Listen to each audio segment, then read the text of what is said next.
I'm sure you all know this airsoft toy. It's the MP7 Toy Committee, and it should be banned, to be honest with you. It is one of the most OP airsoft toys to use in CQB due to its range, reliability, speed, and size. Honestly, this is my newest compact build that I'm going to be bringing into the fields going forward.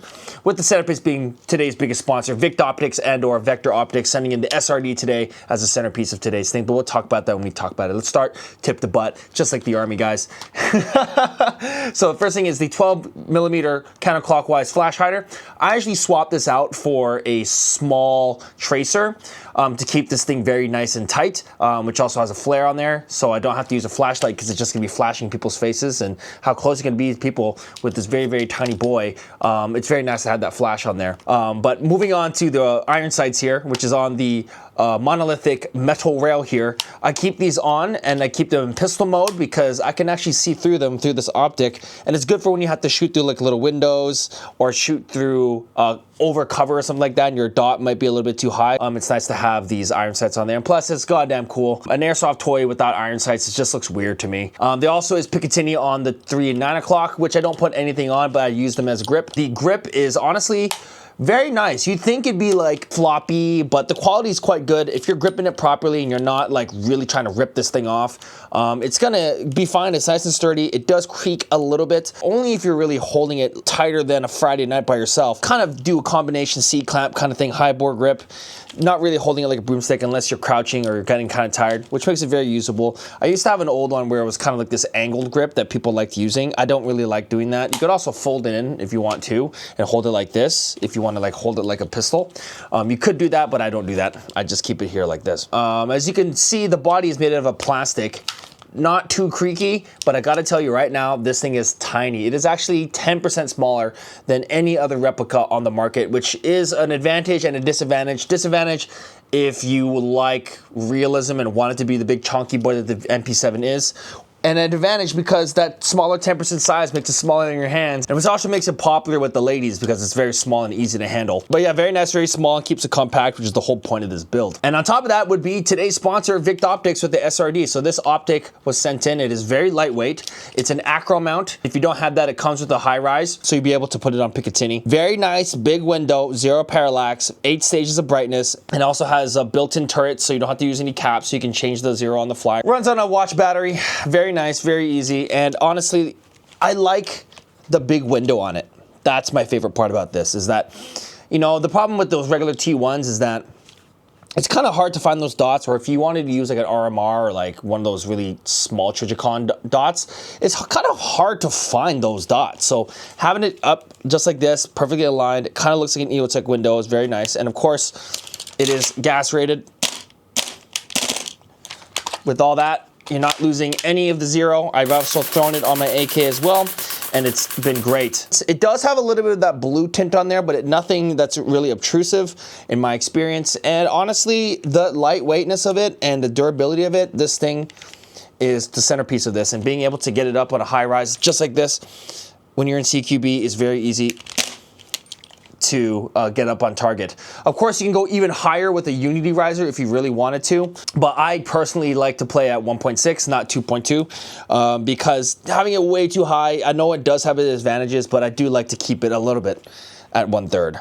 Because then I can still use my iron sights if I need to flip it up and have that 1/3 cold witness to see where I'm kind of shooting. SRD, very nice optic. Once I can get protector for it, I want to take it out to the field and do more videos with this MP7, but I gotta have to find a polycarbonate kind of thing that'll fit on here for it to go, because I'm not getting this thing shot out.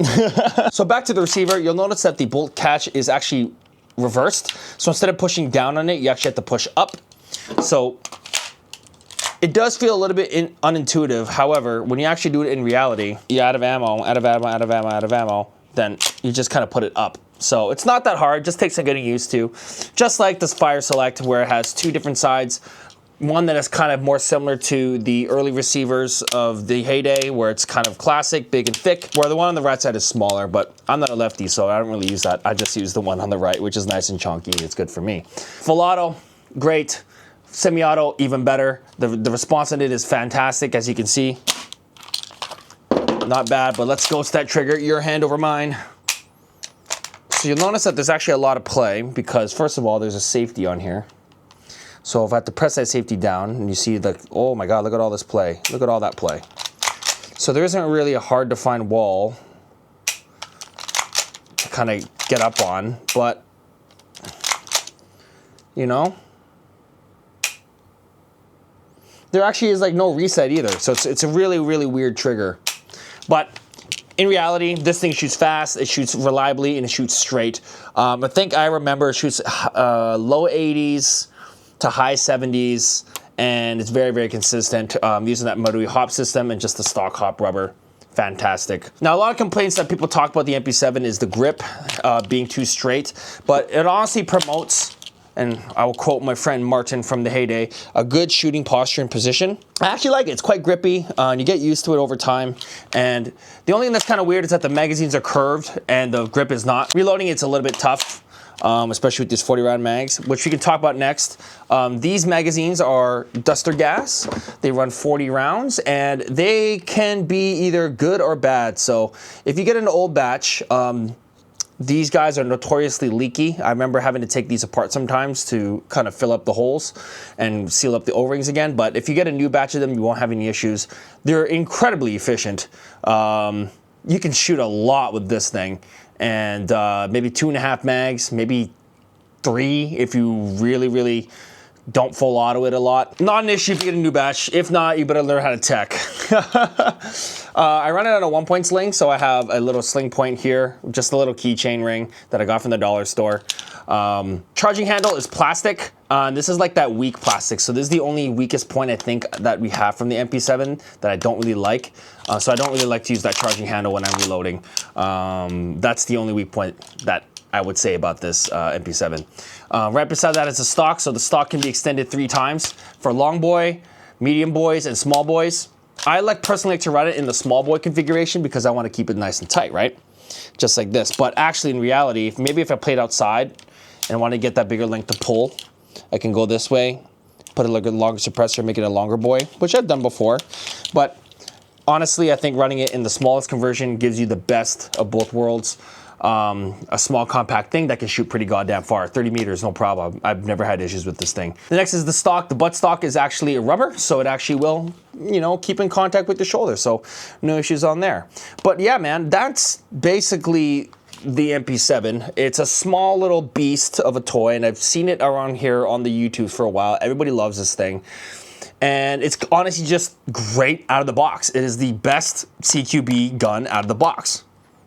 If you're playing indoor. If you want to play outdoor, and you want to play up to American standards, yeah, you could do some upgrading, but if you're going to be using the CQB, it doesn't really matter. Of course, today's biggest sponsor was the OPTIC. That kind of is the piece of resistance of today's build. Keeps the build light, keeps the build consistent, and make sure you zero your optics in whenever you play Airsoft, guys, because I know a lot of you guys will get Airsoft optics and you won't zero them at all. Like, why did you get one then? Just to look cool? I mean, I know that's half the battle, but this is like your most important piece of kit. And I'll see you guys in the next one. What do you guys think of the MP7? Is it overrated? Is it OP as people say? Let me know in the comment section down below. Peace.